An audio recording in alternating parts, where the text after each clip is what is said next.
Leg 1 of the 2017-2018 Volvo Ocean Race to Lisbon continued to provide drama and excitement right until the very end of the week-long opening salvo, which featured days of teams stalking one another and, in some cases, experiencing gear failure in the middle of the night.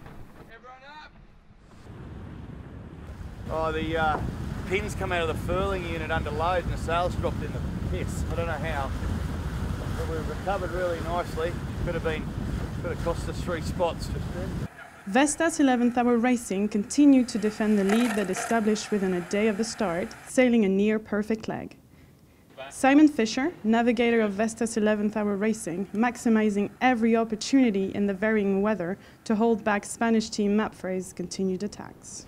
So what time is it? It's about 3 in the morning, I think, and yeah, we're just coming to our rounding mark, so in about 20 minutes or so we'll be going back downwind and finally on our way, well, pointing almost at Lisbon. Akzo Nobel rounded the virtual waypoint after Porto Santo in 3rd, just ahead of Dongfang Race Team in 4th. Both teams aimed their bows at Lisbon in what would be a sprint now to the finish. Dongfang Race Team found an extra gear, sailing away from Team Akzo Nobel as they approached Lisbon on the final day. At the rear of the fleet, Baobeking's Team Brunel were locked into their own battle with Decathlon's Turn the Tide on Plastic, within sight of one another right until the very end. It's pretty cool, pretty intense, it's been pretty close for like a couple of days now.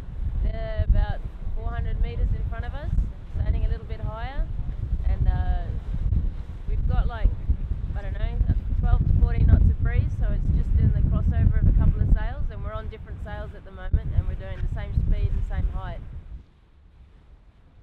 Vestas 11th Hour Racing defend their lead right to the Lisbon finish, taking Leg 1 victory. Spain's Mapfre continued to battle all the way to the finish for 2nd, as did Dongfang Race Team, who had fought back from last place earlier in the leg to claim a creditable 3rd. Yeah, it feels good. You know, we've come to this thing a little late in the piece, but we feel like we've assembled a good team, and we've been improving, certainly, every time we've been on the boat. And, you know, it's nice to see some of that come to fruition here in Leg 1. Super happy with the result. I think 2nd is a very solid, good result, and exactly what we need. You know, we've said so many times that this time is going to be even tighter. It's a very good cruise in all the boats, and it's going to be very hard. So it's always good in a one design regatta to start with 2nd. Really difficult start for us. A very good start, and first nightmare, and second day nightmare. Very big problem of speed. In Gibraltar we hit many things, and probably one fish, and maybe it was one of the best things we did, because we had to do reverse for that, and after that we find the speed of Dongfang was back, and we managed to come back slowly. Australian David Witt, skipper of Sung Hung Kai Scallywag, hung on to a well-earned 5th place, despite running aground on a dropping tide in a last-ditch attempt to overhaul Team Akzo Nobel, forcing the team to swim 2 anchors out in the channel and winch themselves off the bottom to drift across the finish line.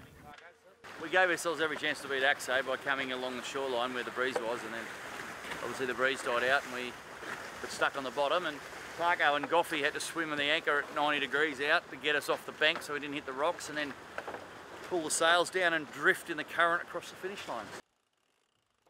Baobeking's Team Brunel finished just ahead of Decathlon and Turned the Tide on Plastic. Yeah, it was not the start we expected, and but we were very slow during the whole leg, or nearly the whole leg. So that's the thing where we have to figure out what it is. And but it was important that at least we beat Turn the Tide, because every point will probably be very important in the end. So at least it was an exciting finish. So that's probably the best part of it.